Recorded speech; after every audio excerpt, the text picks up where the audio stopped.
সেদিন স্বরাষ্ট্র মন্ত্রণালয় নিয়ে কথা কইতে গিয়ে প্রশ্ন মনে আসছিল যে প্রফেসর ইউনূস কেন স্বরাষ্ট্র মন্ত্রণালয়ের সাথে কৃষি মন্ত্রণালয় দিছে।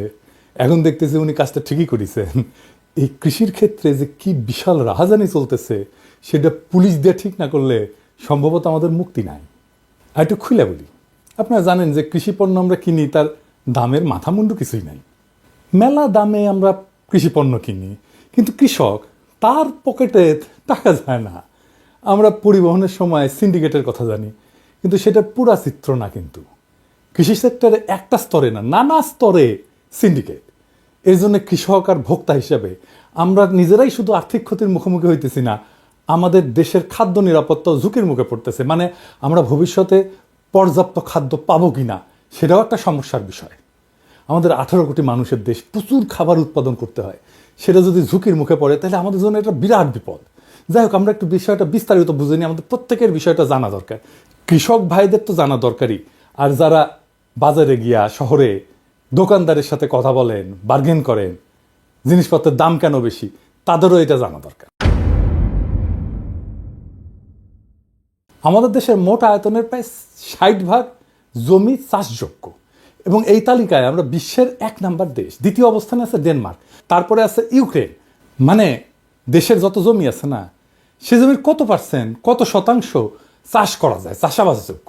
সেই হিসাবে আমরা একটা বিশাল সুবিধার মধ্যে আছি, আমরা 1 নাম্বার দেশ, নিজেরাই জানি না। ইন্ডিয়া আয়তনের তুলনায় চাষযোগ্য জমির পরিমাণ 52%, আমাদের 60%। আমরা জানি ইন্ডিয়াতে মরুভূমি আছে, সেজন্য ওই জায়গায় চাষাবাদ করা যায় না।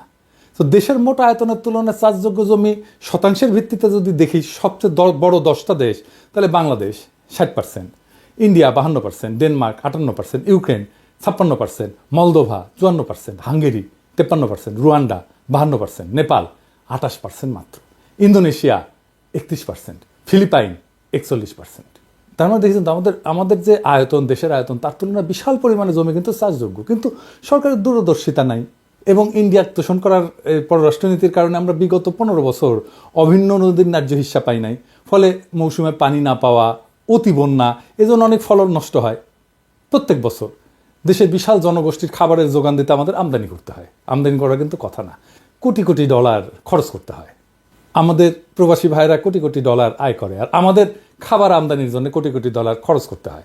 যদিও আমাদের খাবার চাষ করার জন্য যে জমির পরিমাণ, সেটা কিন্তু খারাপ না। আর এই জনগণের টাকা দিয়া আমদানি করা পণ্যের লাভ খায় কে? আওয়ামী লীগের চোর, তার অনুগত সিন্ডিকেট, হায়নার দল। সিন্ডিকেট কি সেটা আমরা একটু বুঝে দেখব।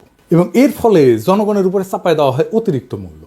এখানেই শেষ না, সবচেয়ে দুঃখজনক ব্যাপার হইতেছে যে পণ্য দেশে কৃষক উৎপাদন করে, সে তার ন্যায্য মূল্য কৃষক পায় না। অথচ উৎপাদিত এই সব পণ্য বহুগুণ বেশি দামে বিক্রি হয় বাজারে। 2008 সাল থেকে 2024 সাল পর্যন্ত জাতীয় বাজেটে কৃষি খাতে ব্যয় বরাদ্দ ছিল 9% কইরা। একটা উদাহরণ দিই আসেন, তাহলে সীমাহীন দুর্নীতির চিত্র আরো পরিষ্কার হবে। 2009-2010 অর্থ বছরে, মানে আওয়ামী লীগ যখন প্রথম ক্ষমতায় আসলো আর কি, হাসিনার আমলে, কৃষিখাতে বরাদ্দ ছিল 10,954 কোটি টাকা। এর মধ্যে 9,000 কোটি টাকা বরাদ্দ করা হয় ভর্তুকি হিসেবে, মানে ম্যাক্সিমাম। 2023-24-এ, মানে আওয়ামী লীগ আমলের শেষ বছরে, এই বরাদ্দ দাঁড়ায় 2008-09-এর 3.5 গুণ, 33,698 কোটি টাকা। এর মধ্যে 25,000 কোটি টাকা ভর্তুকি হিসেবে রাখা হয়। ভর্তুকি মানে কি জানেন? মানে কোনো জিনিসের দাম যদি 10 টাকা হয়, সরকার যদি মনে করে সেখানে 5 টাকা ভর্তুকি দেয়, তাইলে আপনি 5 টাকায় জিনিসটা কিনতে পারবেন, 10 টাকার জিনিসটা আপনি যেন কম দামে কিনতে পারেন। তাইলে কৃষিতে ভর্তুকি কি কাজে লাগিচ্ছে? কৃষিকাজের জন্য প্রয়োজনীয় যে সমস্ত জিনিস লাগে আর কি, যেমন ধরুন কিনতে হয়, কৃষককে সার কিনতে হয়, বীজ কিনতে হয়, তারপরে যন্ত্রাংশ কিনতে হয়, বা কৃষি যন্ত্র কিনতে হয়, এগুলো যেন কম খরচে কৃষক কিনতে পারে, তাতে কৃষকের ঋণের বোঝা কমে, উৎপাদিত পণ্যের দামও যেন কমে। কিন্তু বাস্তবে হয়েছে উল্টাটা। কেমনে? মজার বিষয় আছে। দেখেন, এই মালের নাম হইল কামরুল আশরাফ খান পতন। পতন 2014 সালে নরসিংদী 2 আসনে এমপি হয় আওয়ামী লীগের চোরের দলের। তার প্রতিষ্ঠানের নাম হইতেছে পতন ট্রেডার্স। সে ভর্তুকির টাকায় 561 কোটি টাকার সার আমদানি করে মার্কেটে বেচে দেয়, যেটা আসলে কৃষকের কাছে কম দামে বিক্রি করার কথা ছিল। অথচ ভর্তুকির টাকায় আমদানি করা এই সার সাধারণ কৃষকের কম দামে পাওয়ার কথা ছিল, পাইল না কৃষক। টাকাটা পাইল কে? পাইল আওয়ামী চোর। সরকারি সারের ভর্তুকির টাকা নিয়ে গেল এই দুর্বৃত্ত। হ্যাঁ, দেখেন এইখানে শেষ না, তার নামে দুর্নীতি দমন কমিশনে কিন্তু কেস ফাইল করলো, তার বিচারের আওতায় আনা যায় না, আজকে পর্যন্ত আনা যায় না, পতন ঘটানো যায় না, বরং আবার সে করেছে কি ফুটবল ফেডারেশনের প্রেসিডেন্ট হওয়ার খায়সে করেছিল। এরকম ঘটনা একটা না, বছরে বছরে নতুন ফন্দি ফিকির করিয়া এ খাদ্য আর কৃষি খাতকে ঠেলে দেওয়া হয়েছে বিপর্যয়ের দিকে। বাংলাদেশ ভোগ্য পণ্যের বাজার হিসেবে কিন্তু বেশ বড় ভারতের জন্য, এবং সবচেয়ে কম সময়ে সবচেয়ে কাছে পণ্য সরবরাহ করা যায়। বাজার যদি অস্থিতিশীল থাকে তাহলে সবচেয়ে লাভ হচ্ছে ভারতের। তাতে একদিকে পলিটিক্যালি ব্ল্যাকমেল করা যায়, আবার অন্যদিকে অর্থনৈতিক লাভও আছে, জিনিসপত্র বেচাও যায়। আর আমাদের দেশ সিন্ডিকেট একদিকে যেমন রপ্তানিকারক দেশের সাথে কাজ করে, একই সাথে রাজনৈতিক সরকারের সাথেও কাজ করে। এদের লক্ষ্য একটাই, যে সাধারণ মানুষের পকেট কেটে তার ভাগ সরকার এবং প্রশাসনকে দেওয়া। তাই হয়ে আসছে গত 15 বছর। আমরা হাসিনার বড় বড় প্রকল্পের চুরি নিয়ে কথা বলি, সাথে আসে ব্যাংক ডাকাতির কথা, অর্থনৈতিক খাতকে পঙ্গু করার কথা। বড় প্রকল্প তো একবার হয়, মানে ধরেন ব্রিজ ট্রিজ তো এগুলো একবার হয়, রাস্তা টাস্তা। কিন্তু খাদ্য আর কৃষি তো প্রত্যেক দিনের ঘটনা। গত 15 বছর ধরে প্রত্যেক দিন আমরা আওয়ামী চোরদেরকে এইভাবে টাকা দিয়ে আসতেছে, এবং এই টাকাটা এরা এখনো পাইতেছে। এই যে খাতের কোথায় কিভাবে কেমনে দাম বাইরে যায়, এটা কিন্তু সাধারণ মানুষের কাছে দৃশ্যমান না। পদ্মা সেতুর মতো বাজারে 1 কেজি পেঁয়াজের দাম বাড়লে মানুষ বিরক্ত হয়, কিন্তু বুঝতে পারে না কোথায় কিভাবে ঘটনা ঘটতেছে। তাই ভাবলাম আজকে বিষয়টা একটু পরিষ্কার করি। এটা বুঝতে পারি পেঁয়াজ নিয়ে, যে প্রথমে ভারতীয় পণ্য বয়কট আন্দোলনের টাইমে দেখি যে পেঁয়াজ আমরা উৎপাদন করি চাহিদার চাইতে বেশি, আমরা যা খাই তার চেয়ে বেশি উৎপাদন করি, তাও আমাদের পেঁয়াজ আমদানি করতে হয় কেন ইন্ডিয়া থেকে। আর এমন ধারণা তৈরি করা হয় যে পেঁয়াজ না আসলে আমাদের রান্নাবান্না বন্ধ হয়ে যাবে। গত রমজানে 120 টাকা কেজি ছিল না পেঁয়াজ, এই রমজানে কত খাইতেছেন? 30 টাকা কেজি পেঁয়াজ খাইতেছেন, তাই না? কি ম্যাজিক? কোন ম্যাজিক? প্রফেসর ইউনুস ম্যাজিকে ইন্ডিয়ান পেঁয়াজ আমরা আনি না, এরই হইতেছে ম্যাজিক। তাও আবার কেউ কেউ বলে যে আগেই ভালো ছিলাম। সিন্ডিকেটকে ঠান্ডা করেন, পুরা বাজার ঠান্ডা হয়ে যাবে। এই কৃষি পণ্যের বাজারের রাহাজানি ভালোভাবে বুঝতে হলে আমাদের সিন্ডিকেট বিষয়টা একটু বুঝতে হবে। সিন্ডিকেট হইতেছে ইংরেজি শব্দ, ইংরেজি শব্দ জন্য যে ঠিক শব্দ তা কলে না, বাংলা মানে হইতেছে চক্র বা আতাত। মানে অনেকে একসাথে একটা কাজ করে। হাসিনা আর মোদি একসাথে হইয়া বাংলাদেশে ফ্যাসিবাদ চালাইছে না, তাই আমরা এটাকে হাসিনা মোদির সিন্ডিকেট কইতে পারি। তো ব্যবসায় যখন সিন্ডিকেট বলি আমরা, তো তখন এটা কিছু ব্যবসায়ী একত্র হইয়া যখন কোনো পণ্যের সরবরাহ, উৎপাদন এবং দাম নিয়ন্ত্রণ কইরা বাজারকে নিয়ন্ত্রণ করে, বাজারে মূল্য নিয়ন্ত্রণ করে। যেমন ধরেন সোয়াবিন তেল কে করে? এই যে মেঘনা group, TK group, City group, S Alam group, Abul Khair group, Bashundhara, এরা সোয়াবিন তেলের সিন্ডিকেট চালায়। মেঘনা কিন্তু 71 টিভির মালিক, মানে আওয়ামী লীগের শয়তানগুলো টাকা রাখার এগুলো মূল জায়গা ছিল। গত 15 বছরে হেন কোনো অন্যায় নাই ব্যবসার জন্য যা করেনি। ভ্যাট নাও দেওয়া, অন্যায়ভাবে গ্যাস সংযোগ নেওয়া, তাপসের সাথে মিলা ব্যাংক করা, এখনো সে 1000 কোটি টাকার গ্যাস অন্যায়ভাবে ব্যবহার করেছে। এই যে মেঘনা টেকনা।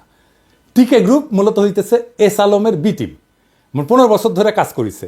এখন এই টিকে গ্রুপ এস আলমকে লক্ষ লক্ষ কোটি টাকা পাচারে সাহায্য করেছে। এরা ঠিক করলো যে সয়াবিন তেলের দাম বাড়াবি, তাই সরকারকে চাপ দেওয়ার জন্য তেল আমদানি কইরা মার্কেটে ছাড়লো না। মাদার ভেসেল থেকে ছোট ভেসেলে নামাইছে জাহাজ থেকে, কিন্তু তেল বিক্রি করতেছে না মার্কেটে, পাবলিক খেপায় দেওয়ার জন্য। তেলের দাম বাড়াতে পারেনি, আপনারা সহ্য করেছেন তেলের এই সংকট, কিন্তু ওদের কত হাজার হাজার কোটি টাকার বাণিজ্য জয় বাংলা করিয়া দিচ্ছে দেখছেন। হ্যাঁ, ওরা কি পরিমাণে বিলা হয়ে আছে আমাদের উপরে, আমার উপর তো আছেই। আবার ধরেন আমার হিসাবে চিনির দাম 100 টাকার বেশি হওয়ার কথা না। আপনি আমদানি করা চিনির দাম এর সাথে যা কর টর শুল্ক টুল্ক যোগ করেন, তাতে কোনোভাবে তো 100 টাকার উপরে যায় না। এখন বাজারে বিক্রি হচ্ছে 120 টাকা। এই মাসে 3 লাখ, মানে এই রমজান মাসে 3 লাখ টন চিনি বিক্রি হবে। এই 3 লাখ টন এর সাথে যদি আপনি 20,000 টাকা যোগ করেন, তাহলে প্রত্যেক টন 600 কোটি টাকা এই রমজানে মার্কেট থেকে তুলে নেবে। আর এই চিনিরাও কিন্তু মূল প্লেয়ার হইতেছে সিটি আর মেঘনা। সরকারকে বলতেছি চিনি আমদানিকারকদের ডেকে বৈশা 100 টাকা কেজি দাম ঠিক করে দেবেন সিটি আর মেঘনা সহ। চিনির সিন্ডিকেট যদি গাড়পেলি করে না, হামাক করবেন, মেঘনা গ্রুপের মালিককে তুলে নিয়ে মেঘনার ঠেকনা ফেলামো একেবারে। যাই হোক, কৃষিপণ্যের উৎপাদন, বিপণন আর বিতরণের ধাপগুলো দেখি, মানে সিন্ডিকেট কোথায় কোথায় কাজ করে। এটা কয় হইতেছে ভ্যালু চেন, ইংরেজিতে শোনারছেন না কলে। মানে আপনি এক একটা ধাপে আপনি ক্যাঙ্কা করে টাকা কামাচ্ছেন, সেটা সহজ জিনিস, কিন্তু ইংরেজিত করলে না ভালো শোনায় আর কি।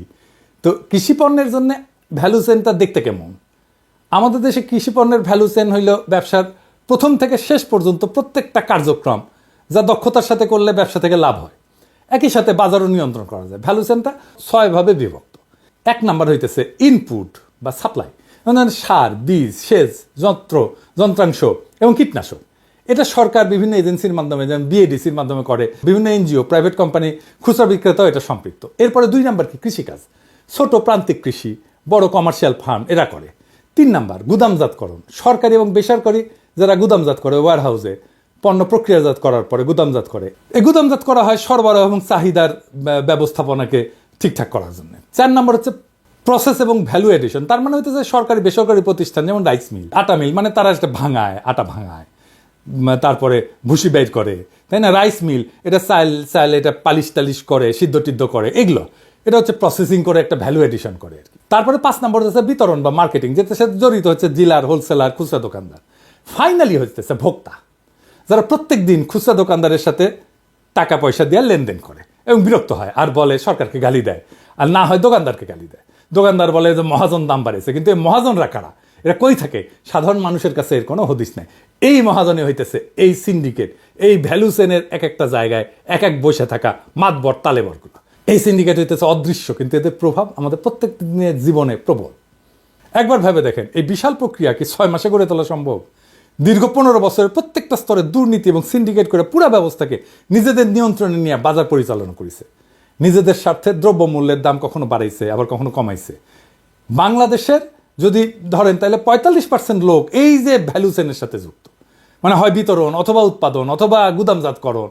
এবং এর মধ্যে 1,60,00,000 প্রান্তিক কৃষক, যাদের বেশিরভাগ দরিদ্র। তরুণ প্রজন্ম বাপদাদার এই পেশার প্রতি আগ্রহ হারায় ফেলতেছে ক্রমশ। তারা কৃষি পণ্যের দাম পাচ্ছে না, তার প্রত্যেকদিন বেকারত্বের বোঝা মাথায় নিয়ে ঘুরে বেড়াচ্ছে। কেউ কেউ সামান্য সচ্ছলতার আশায় শহরে বিভিন্ন সার্ভিস সেক্টরে নিয়োজিত হয়েছে, আর কেউ কেউ অবৈধ কাজে জড়ায় পড়ছে প্রত্যেক দিন। গত 15 বছর হাসিনার মাফিয়া সরকার এই তরুণদের বিভিন্ন প্রক্রিয়াতে চাঁদাবাজি, মাদক ব্যবসা, রাস্তায় পিকেটিং এগুলোর কাজে লাগাইছে। এই যে ভ্যালু চেন, এটাকে সাপোর্ট দেওয়ার কথা সরকারের, এটাই সরকারের কাজ। এখানে প্রযুক্তি দেওয়ার দরকার, এখানে যান্ত্রিকতা বাড়ানো দরকার, এখানে গবেষণা করা দরকার, এখানে পলিসি তৈরি করা দরকার। কিন্তু হাসিনা সরকার পদে পদে পরিকল্পনা করে ধ্বংস করছে এই খাতকে। কি কি খাতকে ধ্বংস করছে আসেন দেখি একটা একটা করে।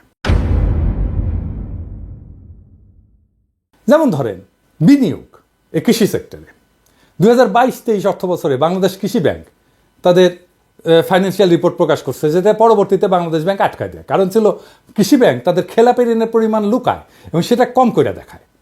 প্রকাশিত রিপোর্টে খেলাপি ঋণের পরিমাণ ছিল 3,315 কোটি টাকা, যেটা বাংলাদেশ ব্যাংকের হিসাবে প্রকৃত খেলাপের পরিমাণ ছিল 6,503 কোটি টাকা। তো কৃষি ব্যাংকের মূল কাজ কি ছিল? গ্রামীণ উন্নয়ন এবং প্রান্তিক কৃষকদেরকে সহজ শর্তে ঋণ দাও। তাইলে এই ঋণ কাদের দেওয়া হয়েছিল? খেলাপি হয়েছে। প্রফেসর ইউনূস স্যারকে কইব যে এদের নাম প্রকাশ করেন, দেশবাসী এটা জানতে চায় এই কৃষি ব্যাংকের টাকা কারা মাইরা খাইছে। আর কি কি খাত ধ্বংস করেছে? কৃষির যান্ত্রিকীকরণ। এখানেও চিত্র একই রকম। সরকার পরিকল্পনা করে দেশের প্রান্তিক কৃষকদের আধুনিক কৃষি যন্ত্রপাতি দিয়ে সাহায্য করবে, যেন কৃষকদের ফলন বাড়ে, তাই না, এবং খরচ কমে। এই লক্ষ্যে বরাদ্দ হয় 3,000 কোটি টাকার একটা তহবিল, এবং এই কৃষি যন্ত্রাংশ কেনার জন্য প্রায় 70% ভর্তুকি দেওয়া হয়। 2018-19 সালে একটা আন্তর্জাতিক প্রতিষ্ঠান IFPRI 3,000 কৃষকের উপর একটা জরিপ চালায় এবং চালায় দেখে যে বাহ, ভালোই তো, 90% বেশি জমিতে কৃষিকাজে আধুনিক যন্ত্র ব্যবহার করা হইতেছে। খুব ভালো না, তাই না? কিন্তু আশ্চর্যের ব্যাপার হইতেছে, মহাশ্চর্যের ব্যাপার হইতেছে, এর 97 ভাগের মালিক কৃষক না। তাহলে ভর্তুকি কে পাইল? যারা যারা কৃষক না, তাদের ভাগ মাই রেখে কৃষিকাজ করার যন্ত্রপাতি কিনলো, কিন্তু সে নিজে কৃষক না, তাদের কাছ থেকে কৃষককে ভাড়া নিতে হইতেছে। আর এইগুলা সব আওয়ামী লীগের লোক। আওয়ামী লীগ এইভাবে এখনো পর্যন্ত খাইতেছে। আর কি খাত? কৃষি গবেষণা। এটা একটা গুরুত্বপূর্ণ বিষয়। এর ফলাফল তো দীর্ঘমেয়াদী। আমরা জানি 2010 সালে আমেরিকা প্রবাসী বাংলাদেশি বৈজ্ঞানিক মাকসুদুল আলম পাটের জেনোম সিকোয়েন্সিং করেন। মালয়েশিয়ার পর বাংলাদেশ দ্বিতীয় দেশ যারা এইটা করতে পারছিল। এই আবিষ্কারের ফলে পাট চাষ আরো সহজ এবং লাভজনক করা সম্ভব ছিল। শুধু তাই না, বাংলাদেশের প্রধান রপ্তানি খাত টেক্সটাইল এবং গার্মেন্টসের সাথে একটা নতুন বাজার তৈরি করার সম্ভাবনা ছিল। কিন্তু কাঁঠাল রানী ব্যস্ত ছিল কাঁঠাল নিয়ে, পাট না। তাই সময় কোথায় তার? পাটকে একসময় বলা হয়তো গোল্ডেন ফাইবার। 70-এর দশকে আমরা যখন ছোট ছিলাম, স্কুলে পড়তাম না, তখন আমরা রচনা লিখতাম ইংরেজিতে, গোল্ডেন ফাইবার অফ বাংলাদেশ। এখন ইন্ডিয়া 1 নাম্বার দেশ পাট উৎপাদনে এবং রপ্তানিতে। তাইলে কোথায় গেল আমাদের দেশের আবিষ্কার? এফএও পাটকে আখ্যা দিছে ফিউচার ফাইবার, ভবিষ্যতের তন্তু হিসাবে। 2014 সালে মাকসুদুল আলম মারা যান, রেখা যান তার অমর কীর্তি, এবং সাথে সাথে স্তীমিত হয়ে যায় প্রায় $20 বিলিয়ন মার্কেটে বাংলাদেশে প্রবেশের সম্ভাবনা। গত 15 বছর হাসিনার পরিকল্পিত এই দুঃশাসন এই একটা কইরা এই যে ভ্যালু চেইন কৃষিখাতের প্রত্যেকটা স্তরকে ধ্বংস করে দিছে, সাথে সাথে সুসংগত করে গেছে মাফিয়াদের সিন্ডিকেট হিসেবে। এরা হাসিনার সময় ছিল, এখনো আছে। এদের সীমাহীন লোভ, রাজনৈতিক দলের আশকারা এবং সমর্থন, প্রশাসনের সাথে অলিখিত আতাত, এইগুলাই জিম্মি করে রাখছে একদিকে কৃষক, আরেকদিকে সাধারণ ভোক্তাদের। সাময়িকভাবে বাজারে হয়তো কিছুটা নজরদারিতে স্থিতিশীল হয়, কিন্তু এটা অস্থায়ী, এটা থাকে না, কারণ সিন্ডিকেট আবার অ্যাক্টিভ হয়ে যায়। আবার সরকারের কাছে সবগুলো স্তরের তথ্য নাই, এত লোক বল নাই, আবার অনেকে এটার সাথে জড়িত। তাইলে এটার সমাধান কি? এর সমাধান করতে হবে এই যে ভ্যালু চেইন, এটাকে পুরাপুরি রিফর্ম করতে হবে, এটাকে সংস্কার করতে হবে। আসেন তাহলে সমাধান নিয়ে আলাপ করি। আমাদের দেশে মাথাপিছু চাষযোগ্য জমির পরিমাণ 0.05 হেক্টর, খুবই সামান্য, তাই না? কিন্তু শুনলে অবাক হবেন যে চীনে মাথাপিছু চাষযোগ্য জমির পরিমাণ 0.08 হেক্টর। খুব যে বেশি তা কিন্তু না। 2007 সালে চায়না 4টা নতুন পদক্ষেপ নেয় এবং কইরা তারা এখন এগ্রিকালচারে, কৃষিতে সুপার পাওয়ার। আমাদের জন্য সময়টা আরও কম লাগবে, কারণ আমাদের আভ্যন্তরীণ যে আমাদের ভূগোল সেটা সমতল, পুরো দেশই একটা সমতল, আমাদের বাধা কম, এবং একই সাথে আমরা আয়তনে অনেক ছোট একটা দেশ। তাহলে প্রথম কাজ কি হবে? প্রথম কাজ হবে সমবায় তৈরি করা। সমবায় একটা ধারণা হিসাবে, কনসেপ্ট হিসাবে তৈরি করা। আমাদের দেশে প্রান্তিক কৃষকেরা একা, দুর্বল এবং সেই জন্য অসহায়, কিন্তু সম্মিলিতভাবে তারা একটা বড় কমিউনিটি, একটা বড় সম্প্রদায়। এরা যদি একটা বিশেষায়িত একটা সমবায় পদ্ধতির মধ্যে আসে এবং আমরা যদি তাদের জন্য অর্থায়ন সহজ করতে পারি, স্বচ্ছ ব্যবস্থাপনা করতে পারি, একই সাথে এদের বার্গেন করার, এদের দরদাম করার পাওয়ার ক্ষমতা এটা বাড়বে। নতুন প্রজন্ম এই প্ল্যাটফর্মে আসতে উৎসাহী বোধ করবে, কারণ কাজ করার সুযোগ থাকবে, তথ্য থাকবে অনেক বেশি, তার ফলে নিয়ন্ত্রণ থাকবে। এরা নতুন প্রজন্ম অনেক বেশি টেকনোলজি জানে, তাই টেকনোলজির ব্যবহার অনেক বেশি হবে। ভ্যালু চেইনের যে প্রথম 3টা স্তর, যেমন ইনপুট সোর্সিং, ফার্মিং, স্টোরেজ, একই সাথে করার সুযোগ থাকবে। ফলে এই স্তরে সিন্ডিকেটের ক্ষমতা ক্রমশই হ্রাস পাবে। তাহলে এই যে নতুন প্রজন্ম, এই নতুন প্রজন্ম কিন্তু ভ্যালু চেইনের 3টা স্তর, প্রথম বলছিলাম না, মনে আছে? ইনপুট সোর্সিং মানে ওই যে সার, বীজ, টিজ এগুলো জোগাড় করা, কৃষিকাজ করা, মূল কৃষিকাজটা করা। এবং 3 নম্বর হচ্ছে এটার গুদামজাত করা, একই সাথে করতে পারবে এই কৃষক, এই নতুন প্রজন্ম। এর ফলে সিন্ডিকেটের ক্ষমতা ক্রমে হ্রাস পাবে, এই জায়গাগুলোতে সিন্ডিকেট আর থাকবে না। এই চীন ছাড়াও Netherland, Denmark, America, Japan, Canada সহ আরও কিছু দেশ যারা এগ্রি সুপার পাওয়ার হিসাবে পরিচিত, তাদের সবারই এই ধরনের সমবায়ের একটা মডেল আছে এবং তাদের সাফল্য প্রমাণিত। আমাদের দেশে গ্রামীণ ব্যাংক, প্রফেসর ইউনূসের গ্রামীণ ব্যাংকেরও কিন্তু সমবায়ের মডেল আছে। এই সাই শুধু দেশে না, সারা পৃথিবীতে সফলতার সাথে কাজ করছে গ্রামীণ ব্যাংক। 2 নম্বর, প্রযুক্তি এবং যান্ত্রিকীকরণ। কৃষিতে প্রযুক্তি একটা খুবই গুরুত্বপূর্ণ বিষয়, এটা আমাদের দেশেও প্রমাণিত। এই যে কৃষি প্রযুক্তির যে মালিকানা, এইটা শুধু কৃষকের হাতে তুলে দিতে হবে, তার সাথে নতুন টেকনোলজি ব্যবহার যোগ করতে হবে ক্রমান্বয়ে। আজকের তরুণ প্রজন্ম, নতুন প্রজন্ম অনেক স্মার্ট এবং টেকনোলজি জানে, যেটা পুরনো প্রজন্মের কাছে বিড়ম্বনা, তারা এটা করতে চায় না। পুরনো প্রজন্মের কাছে যেটা বিড়ম্বনা, সেটা নতুন প্রজন্মের কাছে ভরসার জায়গা। এতে পণ্য এবং গুণগত মান বৃদ্ধি পায়, খরচ কমবে, অপচয় কমবে, ফলে ফলন বেশি পাওয়া যাবে। 3 নাম্বার, কৃষি পণ্যের যে বাজার ব্যবস্থাপনা, স্বচ্ছতা আনতে হবে, এটা গণতান্ত্রিকরণ করতে হবে এবং সংযুক্ত করতে হবে, বাজারগুলোকে সংযুক্ত করতে হবে, বাজার ক্রেতা বিক্রেতা এটাকে সংযুক্ত করতে হবে। এটা কি? 3টা উপাদান প্রয়োগ করিয়া প্রযুক্তি নির্ভর বাজার সংস্কার করলে এই বাজার ব্যবস্থায় যে বাজার পরিবর্তন ব্যাখ্যা করতেছে। 1 নম্বর, স্বচ্ছতা।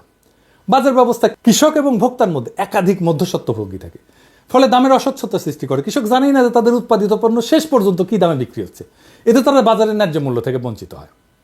আর আমরা তো দেখছি বর্তমান বাজার ব্যবস্থা কিছু ব্যবসায়ী গোষ্ঠী, সিন্ডিকেট দামের উপরে একচেটিয়া নিয়ন্ত্রণ প্রতিষ্ঠা করে। প্রযুক্তির ব্যবহারের মাধ্যমে কৃষক যদি সরাসরি বাজারে প্রবেশের সুযোগ পায়, তাহলে এই সমস্যার সমাধান হতে পারে। যেমন কি, ধরো সরাসরি কৃষক ভোক্তার কাছে বিক্রি করতে পারবে। ফার্মার টু কনজিউমার মডেল ব্যবহার করলে কৃষক সরাসরি তার উৎপাদিত পণ্য অনলাইনে বিক্রি করে দিতে পারবে। ভারত এবং চীনে কিন্তু এই মডেল দারুণভাবে সফল হয়েছে। আরও করা যায়, যেমন ধরেন স্মার্ট কন্ট্রাক্ট, এটার মাধ্যমে দর কষাকষি করা যায়। একটা অনলাইন বিডিং মার্কেট চালু করা যায়, যেখানে কৃষকরা তাদের পণ্য নির্দিষ্ট বিক্রি করে দিতে হবে, বিট করতে পারবে, বলবে যে এটা আমার পণ্য, দাম এত, আমাকে এত টাকা দিতে হবে এত মনের জন্য। সেইখান থেকে ভোক্তা বা পাইকারেরা সেরা দামে কিনে নিতে পারবে। এতে কৃষকেরা ন্যায্য মূল্য পাবে এবং সিন্ডিকেটের হাতে বাজার নিয়ন্ত্রণ থাকবে না। আর সংযুক্তি বলতে যেটা বলছি, কৃষকদের শহরের পাইকারি বাজারের সাথে এবং সরাসরি ভোক্তাদের সাথে সংযুক্ত করা যায়, তাইলে বাজার আরও কার্যকর হবে এবং পণ্যের দাম স্থিতিশীল থাকবে। আর কি? আন্তর্জাতিক বাণিজ্য। প্রধান উপদেষ্টা সমুদ্র বন্দর নিয়ে ভবিষ্যৎ পরিকল্পনা করছে, তা কিন্তু সত্যি আশার আলো দেখাচ্ছে। আমাদের কৃষি পণ্যের গুণগত মান বজায় রাখা দরকার, প্রসেসিং